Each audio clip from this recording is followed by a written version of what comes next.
Monitorinq mərkəzində marşrut xəttləri və sürücülərin fəaliyyəti fasiləsiz olaraq onlayn rejimdə izlənilir. Avtobusların hərəkəti müəyyən edilmiş qrafikə uyğun şəkildə real vaxt rejimində nəzarət sistemi vasitəsilə tənzimlənir.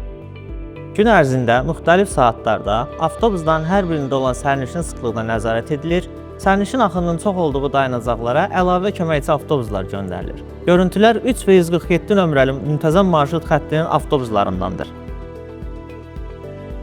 Xəttdə olan avtobuslarda texniki nasazlıq yarandıqda nəqliyyat vasitəsi operativ şəkildə ehtiyat avtobusla əvəz olunur. Eyni zamanda yollarda hərəkət məhdudiyyəti yaranarsa, nəqliyyatın alternativ marşrutlarla hərəkəti təmin edilir. Bundan əlavə, sürücülərin davranış qaydalarına riayət etməsi də daim nəzarətdə saxlanılır. Mərkəzin əsas məqsədi sərnişin məmnuniyyətini təmin etmək və xidmət keyfiyyətini yüksəltməkdir.